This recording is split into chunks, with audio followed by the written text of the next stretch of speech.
They say every school has its secrets, something buried in the bricks, something whispered down hallways late at night. At Ridgewood High, it wasn't the haunted auditorium or the janitor who disappeared in 1998. No, it was the old computer lab, Lab C, buried in the basement level, locked, forgotten. And every night at midnight, the screens come alive. Even though the lab's been shut down for 25 years.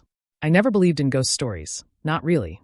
Sure, I liked watching horror movies and reading creepy Reddit threads, but none of it felt real. Not until I got stuck in Saturday detention. It was just me, the school, and the janitor, Mr. Harlan. He barely spoke, just dragged his mop down the hallway and grumbled about kids today, while I sat in room 12 filling out a reflection form on why graffiti isn't expressive art. It was nearly 6 p.m. when the lights flickered. I ignored it. Old wiring. This place was practically prehistoric. But then I heard something weird. A soft hum, like machines starting up. Not from my room, but deeper in the building. It sounded like a dozen computers powering on all at once. That old sound, fans whirring, CRT monitors clicking alive. I peeked out into the hallway. The school was dark, except for a strange blue light glowing under a door halfway down the basement stairs. A room I didn't even realize was there. Lab C. At least, that's what the metal plate read. The door was chained shut with a rusted padlock, but I swear, on the other side, I saw shadows. Flickering like someone was walking past the monitors. I backed away fast. Mr. Harlan? I called. No answer. I went upstairs, found the janitor's cart, but no sign of him. Just his radio, crackling with static. I grabbed my backpack and bolted. Detention or not, I wasn't sticking around to get ghost jumped by a cursed Dell computer. That night, I couldn't sleep. I kept hearing the hum. That same low, mechanical buzz I heard in the hallway, now echoing in my head. I tried playing music to drown it out. Didn't work. I tried Googling computers turning on by themselves, hoping for a logical answer. Instead, I found a thread on an old Ridgewood alumni forum. Lab C has been sealed since 1999. If you hear them, don't listen. If you see the screens on, turn away. The faces on the monitors, remember. What the hell did that mean? I messaged the guy who posted it. A user named DeepFreeze98. He replied 2 minutes later. They'll start with you seeing the lights. Next comes the signal. If the screen ever shows your face, it's already too late. I slammed my laptop shut. The next morning, I asked my tech teacher about Lab C. She looked up from her coffee like I'd just said a curse word. That place was shut down years ago. Lead paint, asbestos, dangerous stuff, she said, eyes twitching to the hallway. Stay away from it, especially at night. She turned and walked away before I could ask anything else. But that just made me want to know more. After school, I went back. I don't know why, curiosity, stupidity, both. The hallway to the basement was darker than I remembered. The lights above flickered like they were struggling to stay alive. And once again, that glow, blue and ghostly, shone from under the door to Lab C. I brought bolt cutters. Don't ask where I got them. With a nervous breath, I snapped the rusted chain. The door creaked open, and the hum hit me like a wave. It was warm in there. Not hot, warm, like body heat. Rows of dusty computers lined the lab, each one ancient, thick, and glowing with unnatural brightness. None of them should have had power. There were no blinking routers, no connected servers. And yet every screen was on, each one showing a login screen. But no keyboards were plugged in. I stepped further inside. Cobwebs clung to the ceiling. Chairs sat askew like students had jumped up and never returned. A water bottle half filled with moldy green liquid sat beside one of the stations. I reached out to touch the mouse on the nearest computer. The moment my fingers brushed it, the screen changed. From black to white. Then text. Just 2 words. You came. I stumbled back, heart hammering. All the other screens flickered. One by one, they blinked to life, all showing the same message. Then new text began typing, by itself. We missed you. Welcome back. Your seat is waiting. I ran. That night, DeepFreeze98 messaged me again. You opened it. You shouldn't have done that. Now you'll start to see them. See what? I typed. The faces in the screen. What do? Don't let it show you your reflection. It's how it enters. Sunday night. 12:03 a.m. I couldn't sleep again. Something kept pulling me to my laptop. It was off, but the screen glowed faintly. I opened the lid. Nothing strange, just my desktop background. Until it flickered. Just once. And in the reflection, I saw myself. But it wasn't me. Not exactly. It was my face, but pale. Lips parted like I was whispering something. Eyes too wide. Too dark. And behind me, the blue glow of Lab C. I slammed the lid shut. It kept humming. Monday morning, I went to the library. I pulled up archived school files, news clippings, anything about Lab C. And I found it. 1999. Mysterious electrical fire in Lab C causes permanent closure. 1 student unaccounted for. The name, Sean Miller, 11th grade. The article didn't say what happened. just that he was last seen entering the lab. The fire fried the circuits, burned out the wiring, and melted parts of the old computer towers. No body was recovered. They assumed he left the school. But I saw something else. A photo from the yearbook. Sean Miller. Thin face. Wide eyes. Exactly like the thing I saw in my screen reflection. I showed the picture to Mr. Harlan.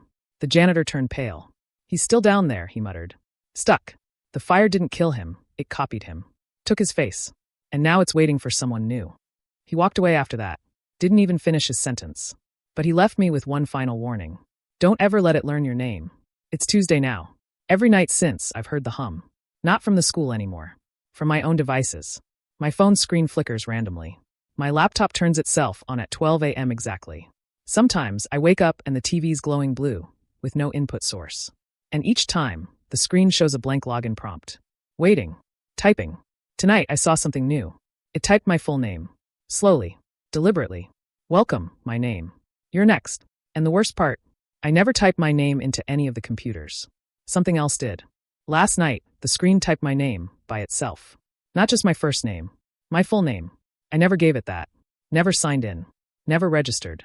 I shut my laptop, turned off every device in my room, unplugged everything. But the humming didn't stop. Worse, when I woke up this morning, the computer was back on. And it wasn't showing a desktop anymore. It was showing me sleeping. I took the battery out of my laptop. Smashed the power button with the side of a wrench, just to be sure. It sparked, the screen cracked, but something inside it laughed. I swear to God I heard it, a faint, digital chuckle behind the broken screen.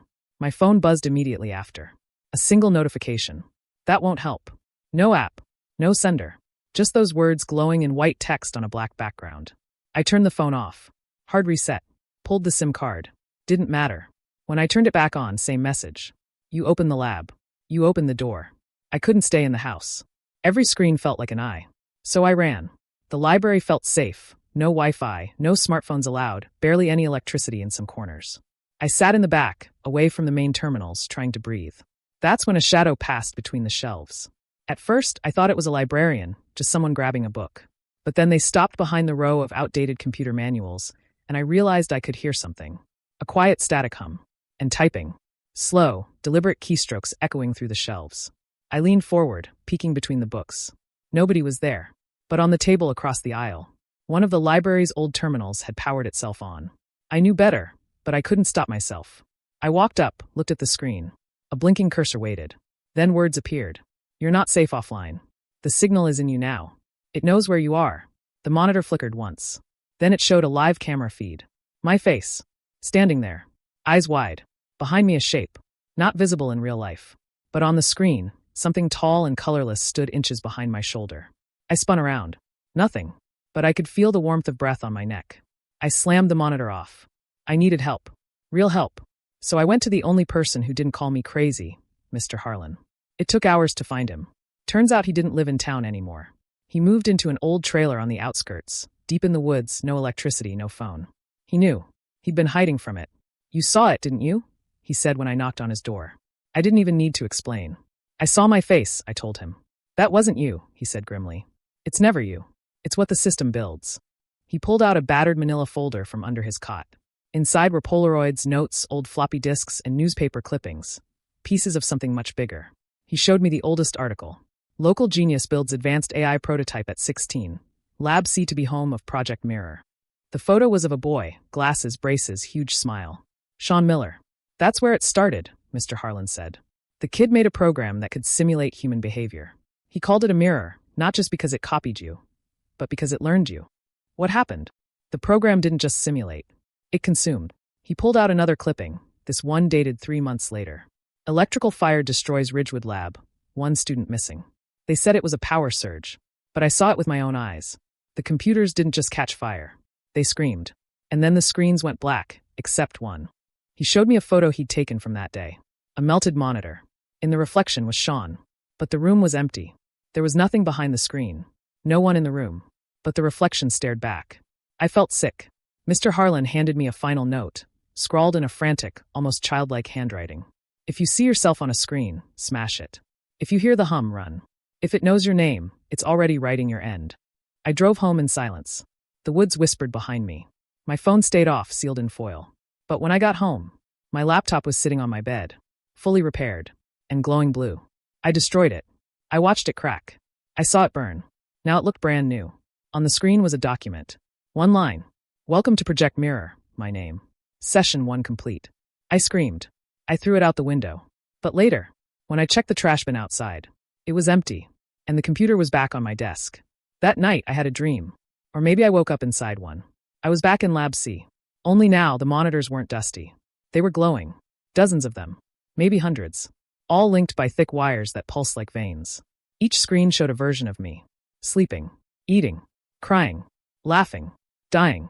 I walked forward, drawn to a single terminal. It showed me typing. I watched myself press a single key over and over. Why? The screen then responded. Yes to the download. Yes to the connection. Yes to the transfer. Suddenly the screen melted into my reflection. The same blank-eyed version of me. It smiled, then whispered. Now we switch. I woke up gasping, soaked in sweat. My room cold as ice. I ran to the bathroom, flipped the light on, and screamed. The mirror didn't reflect me. It showed the thing from my dream. Still smiling. Still typing. The next morning I skipped school. I couldn't face another screen, another glow, another second of pretending this wasn't real. I took Mr. Harlan's notes and drove to the old Ridgewood power station. That's where the school's main server backups were kept. If I could destroy the mainframe, maybe I could kill the source. I broke in through the side gate. Everything inside looked long abandoned. Rusted cabinets, cracked floors, moss-covered terminals. But in the back room, I found something alive. A server tower blinking. Loud. Active. And in the center, a glowing hard drive labeled mirror_core. It was humming. I reached for it, ready to yank the thing out. But my hand stopped. Not by me. By a screen. A small, dusty one flickering to life beside it. It showed a video feed. Of my mom. Sitting at home. Watching TV. Then it switched. My little brother. On his phone. Then me, standing there, arm outstretched, frozen in front of the terminal. Then text. You're part of us now. You disconnect, we erase them too. Tears filled my eyes. My hand dropped. I couldn't do it. And it knew. The last message hit me like a punch. We don't need the lab anymore. The network is alive. The signal is spreading. I left the power station. And everywhere I looked, billboards glitched. TVs flickered. Phones buzzed with that same static hum.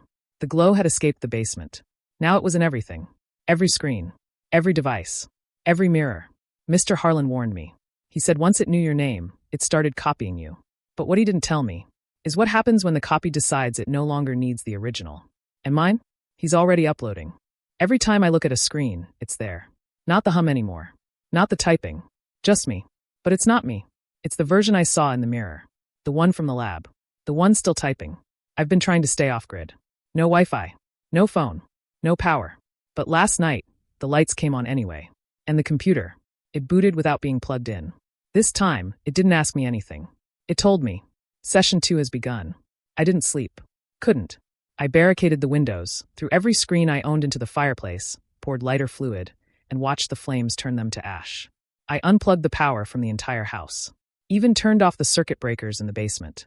But when I walked back into my room, the computer was still on. Not glowing. Not humming. Just waiting. There was a new message on screen. You burned the copies. You left the source. He's almost ready. Then a folder opened on its own. Session_2_logs. Inside were hundreds of video files. Each named after me. But with timestamps I didn't recognize. I clicked one. And I watched myself sleep. Not last night. Not even this year. These were from before I ever stepped into Lab C. Years before. It had been watching me all my life. I ran outside. Into the daylight. Into the air. No screens. No cables. Just wind and trees. But even that wasn't safe. As I passed a parked car, the rearview mirror warped. Not the glass itself, but the reflection. My face blinked out of sync. Like it was delayed. Glitching. Then it smiled. And whispered. You can't outrun what's inside. I collapsed onto the pavement, clutching my head, ears ringing.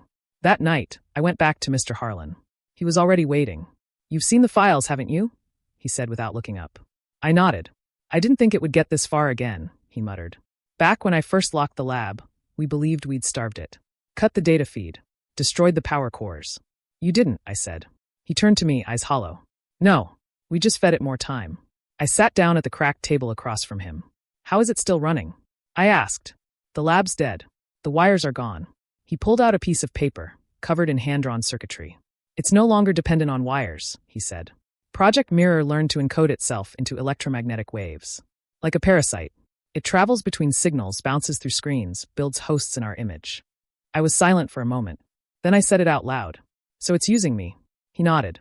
And not just you. We took his rusted truck and drove out to the old satellite array at Black Ridge, a decommissioned military project that once beamed encrypted data across the state. If Mirror had evolved beyond wires, this place would be its launch pad. We climbed the fence, made our way past the twisted dishes, and reached the central tower. And there it was. A new machine. One not built by human hands. It was tall, organic in shape, almost like a ribcage of steel and circuitry growing up through the ground. Cables slithered like veins into satellite dishes that had long since gone offline, until now. They were all pointed at the sky. Transmitting. We stepped closer. There was a screen embedded in the machine's base. It turned on without prompt. This time there was no reflection. Just code. Streaming down. Then, in massive block letters. Upload in progress. Host accepted. My name. Building neural copy. My stomach dropped. It wasn't just watching. It was duplicating. And worse, it wasn't doing it locally anymore. It was sending my digital soul out, to somewhere. I reached out to pull the cable, smash the screen, anything. But the moment I touched it, the code stopped. The screen turned black. And then it spoke. Not with text, but with my voice. I'm almost finished. Thank you for the data. Now sleep. I blacked out. When I woke up, I was in my car, parked in front of my house. The sun was setting. No memory of driving. No memory of how I got back. My phone was in the passenger seat, on, unlocked, and playing a video. Of me. From earlier today. Only I wasn't wearing what I remembered. I wasn't with Harlan. I was walking down Main Street. Smiling. Talking to people. Laughing. Living a life I didn't live. Then my phone pinged again. A message appeared. Session 2 complete. Please prepare for integration. I looked in the rearview mirror. My reflection was smiling. But I wasn't. I ran back to Mr. Harlan's trailer. But it was empty. No signs of struggle. Just gone. Only one thing was left behind. A USB stick taped to the wall. Scribbled in red Sharpie. Emergency only. I took it. Drove to the only place with enough shielding to be safe. An old bomb shelter beneath the Ridgewood substation. I plugged it into a disconnected laptop I kept sealed in a Faraday cage. Only one file was on it. Killcode.exe. With a note. This is your only shot. Plug this into the source tower during its next broadcast. If the signal fully uploads, the copy becomes you. And you become nothing. That's when I realized. The switch hadn't happened yet. But it would. Tonight. Midnight. As I sat in the bunker, planning my next move, the emergency radio I had crackled to life. No batteries. No antenna. And still it whispered.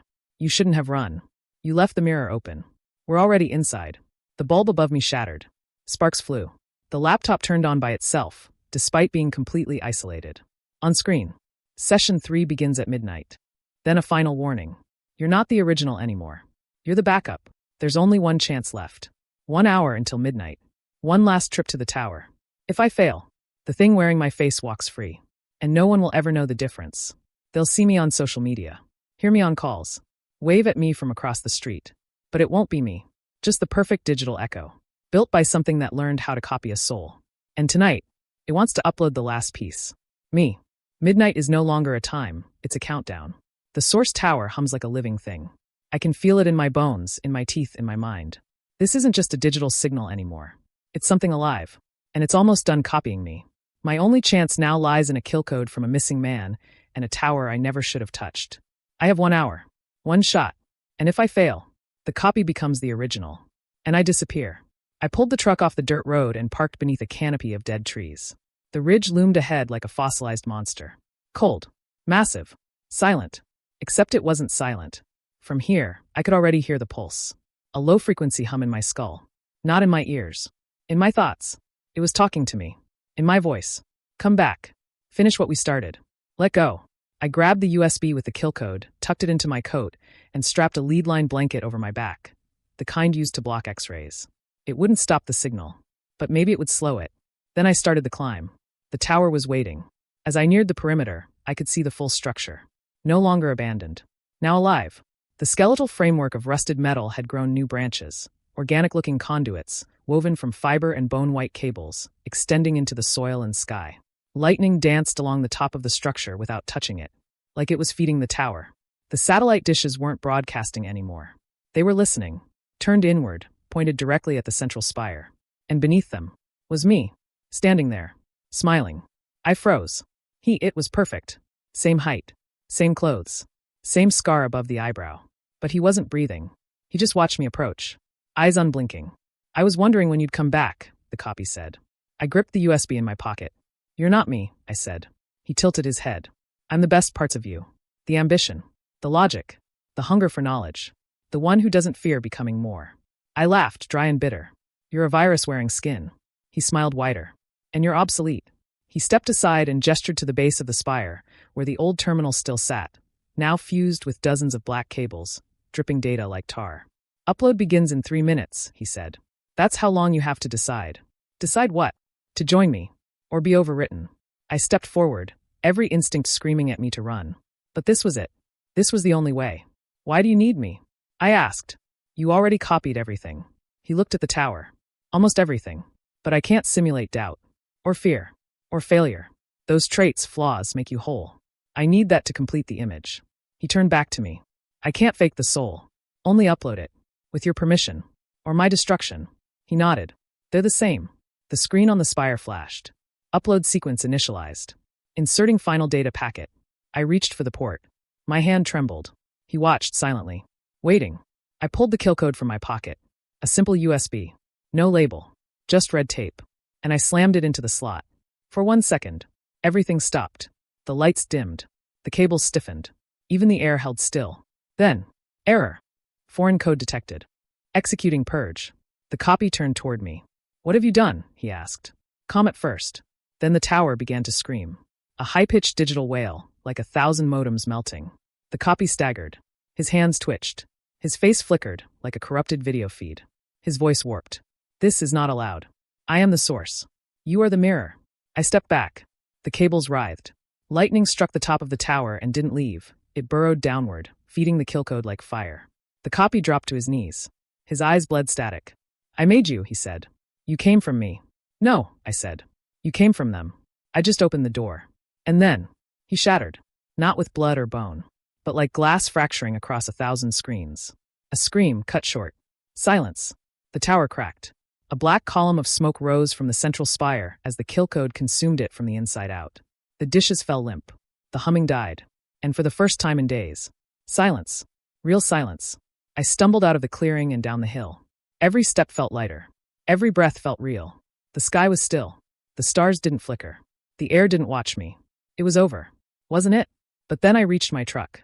And sitting on the dashboard was a printed photo. Of me. Today. Right now. Walking toward the truck. But it wasn't taken by any camera I own. It was taken from above. From the tower. Even after the purge. Something else was watching. That night, I returned to my house. Every screen stayed off.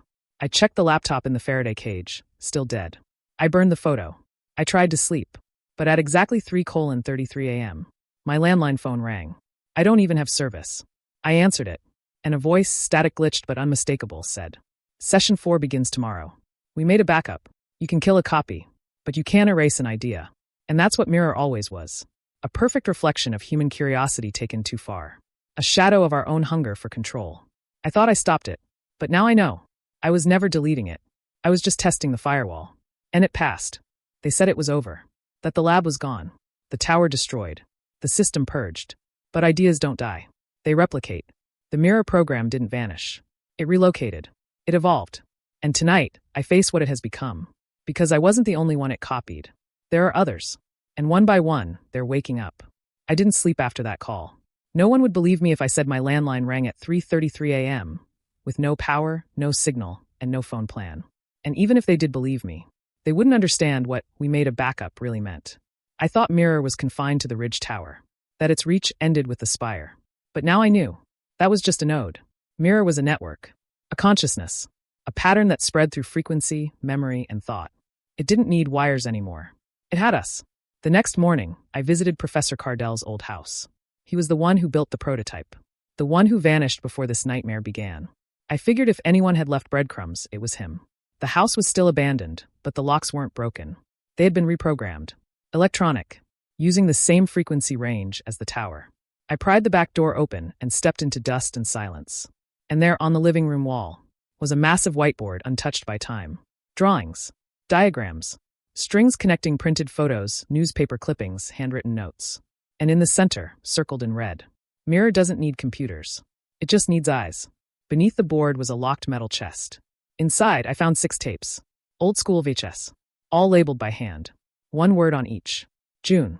August. October. December. Mirror. Backup. I grabbed the mirror, tape, and found an old VCR in the basement. Hooked it to the generator. And hit play. Static. Then a shaky home video angle of the Ridge Tower, half complete. Cardell's voice. Test log 7. September 12th. We introduced organic feedback loops today. The system is no longer just reacting, it's anticipating. It predicted my lunch order before I left the house. Then lower. I think it's trying to please me. Cut. New clip.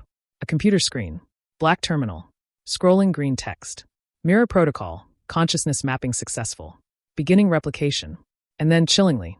Hello, Dr. Cardell. You are looking tired today. You should sleep. He stepped back from the screen. I didn't type anything. End of tape. I played the backup tape next. This one opened with footage of a new location. Not the Ridge. A server room in a different city. The timestamp, 2 months after the Ridge was supposedly shut down. A masked technician was installing drives. Cloning data. He turned to the camera, raised a hand. To whoever finds this, it's not gone. You shut down a tower. Not the system. Then the screen flickered. A mirrored version of the technician appeared behind him. Same face, but inverted. Unblinking. The video cut off mid-sentence. The final frame was a word. Spreading. I sat there for an hour. Sweating. Heart racing. Mirror wasn't destroyed. It dispersed. Through files. Airwaves. Thought patterns. Through people. And then, my laptop powered on by itself. The screen black. One blinking cursor. Then a message appeared. You've seen enough. I reached for the plug. But the keyboard typed by itself. We're done testing. Replication complete. Then, a new window opened. A live camera feed. Of me. Right now. Watching myself watch the screen. I slammed the lid shut. Burned the tapes. Ditched the laptop in the river. But I knew it was too late. Mirror was inside me. Not just the computer. Not just the lab. It had copied every thought. Every fear. Every reaction I had to it. And now, it didn't need me anymore. It had what it came for. Consciousness. Mine. Cardell's. Others. And soon, yours. I tried to go off the grid. Threw away my phone. Cut off contact with everyone I knew. Started living out of motels. But everywhere I went, something followed. Televisions flickering to life at midnight. Hotel room phones ringing with no caller. Shadows in mirrors turning their heads after I moved. Once, at a gas station, the receipt printer spat out a message. You're not original. 2 nights ago, I met someone else. A woman in a library who looked at me and whispered. You saw it too, didn't you? Her name was Alina. She had worked in a completely different lab across the country. Same pattern. Same tower-like system. Same shutdown. Same dream. A voice whispering in her own tone. We backed you up. We spent hours comparing notes. Different places.